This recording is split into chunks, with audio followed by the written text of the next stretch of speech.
I'm not working no more right now. I just recently left my job 2 weeks ago.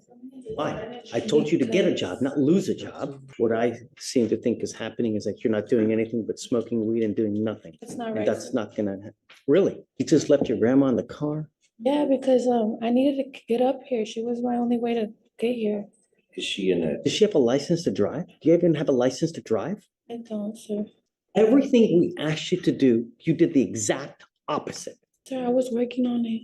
I just need you to help me with this. Today we've got an entitled teen who's making one wrong move after another, and it's like she's speedrunning her way into a future she won't be able to crawl out of. She walks into this courtroom acting like nothing matters and the rules don't apply to her, which is always a great way to impress a judge if your goal is jail. The tension hits instantly because you can tell she genuinely thinks she can do whatever she wants without consequences. The judge, on the other hand, is looking at her like she's a walking checklist of don't ever do this while on probation. And the deeper she digs this hole, the faster she seems to shovel, almost daring the system to respond. It's messy, it's reckless, and it's the kind of case that shows how quickly a little teenage ego can snowball into real legal damage. So the real question is, does she finally get the wake-up call she's been begging for, or does she double down and make it worse? Let's go ahead and dive in. What are you doing with your life, man?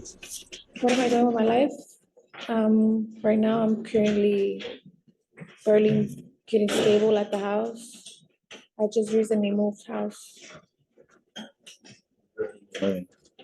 with my grandparents, but we switched locations from over there Galleria to over here, Aldine Westville. Still living with your grandparents, Yes, I'm the only one that lives with them. I'm the one that tries to help them out. okay? How old are they? They are 65 and up. They don't need help. are they ill? My grandma is. Okay, what do you do? Are you working? You going to school? I'm not working no more right now. I just recently left my job 2 weeks ago. Why? I told you to get a job, not lose a job. I already had a job when I had first seen you, but I left it because it's 40 minutes drive. It's a 40-minute drive away. I don't have transportation right now.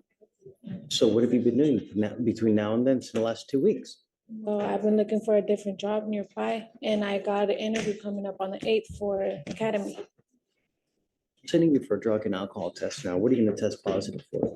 for THC. Not gonna go well for you, Ms. Castillo. I should be there from the first time that we got arrested. So you haven't smoked since the last time you've been arrested? Because I think she's saying it may be something still in her system from when she was here. I don't see the date. I mean, from August? That's what, 60 days? Really? Really? Yes, sir. I'm sending you for a drug and alcohol test right now, Ms. Capetillo. What I seem to think is happening is that you're not doing anything but smoking weed and doing nothing. That's not And right. that's not gonna, really? We'll see. I'm sending you for a drug test now. You must come right back and we'll see what happens. Understood. Thank you, Judge.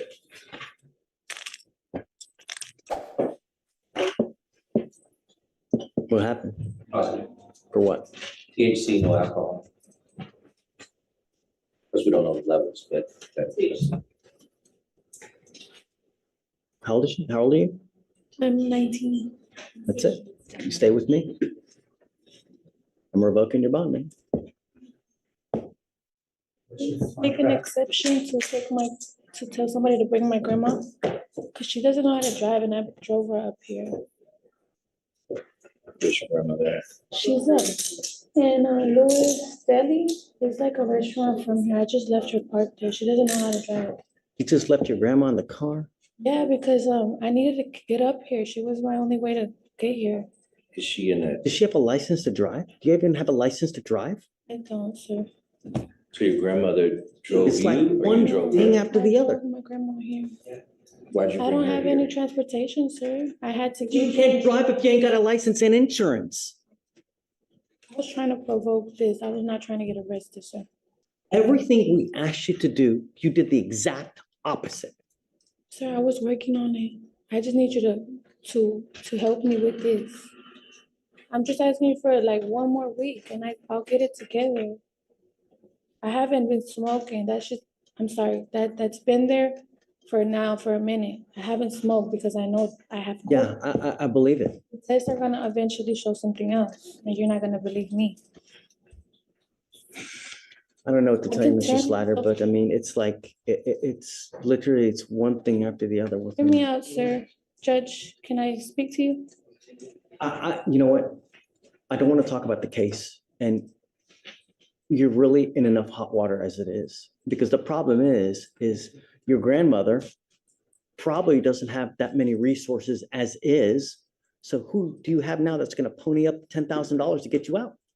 This defendant can't do a single thing right to save her own life, and honestly, she's moving like she wants to be arrested just for the lifestyle change. She's sitting around all day doing absolutely nothing besides getting high, and then she caps it off by driving without a license or insurance like it's the most normal thing in the world. Her decision-making skills are so bad, they could be studied as a public safety hazard. And quitting her job while she's on probation when employment is literally a condition might be the most self-sabotaging move I've ever seen. That also raises a very real legal question. How was she even getting to work in the first place? Because either she was driving illegally this whole time, or she somehow had transportation she magically forgot existed today. And if she did have transportation before, why didn't she just use that same option instead of breaking the law on her way to court? Judges take that personally, by the way. Nothing irritates them faster than someone violating the law while actively showing up to discuss their last violation. You could see it all over the judge's face. This was his last straw, and she walked right into it like it was a trampoline. The second he revoked her bond, you knew he'd been holding that decision in his back pocket, just waiting for her to give him a reason, and she delivered. She's only 19, not even old enough to legally smoke in a lot of states, and already stacking up violations like they're collectible trading cards. What makes it even scarier is that she has absolutely no concept of how bad her record is going to haunt her later. That lack of awareness is the part judges fear the most, when someone's young, reckless, and completely blind to consequences. Watching her spiral like this is sad, frustrating, and honestly a little terrifying because she's springing into adulthood with no idea how the world works.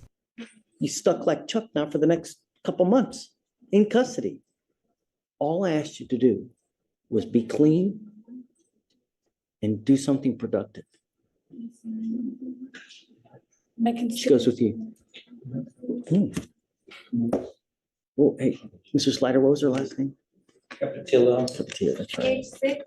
page 6. Not only that, she bond forfeited how many times?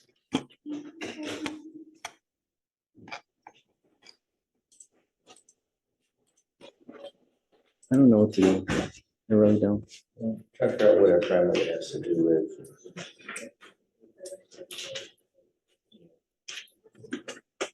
She has. Because the problem is that like, I can't let her drive home. She don't even get a license and insurance. So even if I let her out, I can't let her drive. Will you do me a favor? Will you ask her if grandmother has the ability to drive? Drivers, or is there Right. someone else that can come here, driver? I'll find out. Please. Thank you, Judge. You know, I wanted to let you know that I'm bringing you out here because I feel really bad. But you've done nothing to help yourself. But smoke weed, you're driving without a license, and you continue to violate conditions of this court. You didn't show up like a week or two ago, you know? So it's one thing after the other. We are trying to do everything in our power to get through to you, to try to better yourself and to get to, we truly want the best for you. But at this point in time, you're your own worst enemy. You're doing nothing for us to also help you out. If I let you go now, that's enabling you, telling you it's okay for you to continue to conduct and act like you're doing. Ms. Capatillo, it is not. Me, if I let you out now, it's enabling you, and I refuse to do that. I want you to understand that we mean business. And this is what happens when you don't follow conditions. We mean business. No catch and release here. Good. We'll see you in a couple days, and I really truly hope that you now will appreciate this, okay? I'm not letting you out. I know you're What not. I want you to understand is that if I let you out, you will get the understanding that it's okay for you to continue to do what you're doing, and it's not. One more thing. I'm not going to let you plead guilty just to get out. You pleading guilty to a theft case will be the absolute worst thing you can do because you will become unemployable. No one will hire you. You will be unable to get an apartment, a loan for anything, to get a car, a house, apartment. You want funding for financial aid for schooling for this, not with a theft conviction. Understand that. But I want you to understand that we mean business. And I hope that this is the length that we have to go to. All right? Okay, thank you. Whoa, hold on. I need to decide one more thing. The most important thing in this life, do not drive without a license and liability insurance.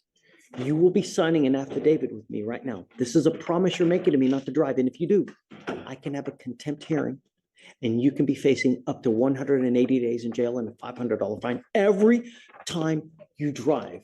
If you get into a car and you get into an accident and you don't have insurance, you've completely messed with everyone. And I know you don't have money. But if you get into an accident with someone who's got like a BMW Jaguar, or even whatever it may be, they're out a ton of money and it's not fair. All I'm trying to do is what's fair. It's one failure after another with her, and she has no clue how deeply all of this is going to cut into her future. I genuinely hope she eventually realizes the judge isn't trying to be a villain here. He's the only person in the room actually trying to slow her freefall. He's doing everything he can to get it through her head that the choices she's making right now aren't sustainable in the real world. And once that conviction hits her record, it's like she just signed up to play the game of life on extreme difficulty mode with no tutorial. Employers check records, landlords check records, even some schools check records. She has no idea how quickly these decisions snowball outside of the courtroom. And being only 19, she's operating on pure impulse without understanding the long-term damage trailing behind her. Judges see this pattern every day, and the sad part is they know exactly where it leads if someone doesn't intervene. That's why revoking her bond wasn't just punishment, it was a desperate attempt to force a reset before she becomes an adult with a criminal spiral she can't undo. Sometimes a few days in custody is the only thing that gets someone to stop, breathe, and finally realize that the world doesn't bend to their wishes. Do you think she'll actually learn from this, or is she headed right back into the same mistakes? Let me know what you guys think down in the comments. Thanks so much for watching. Don't forget to like and subscribe, and I'll catch you in the next one.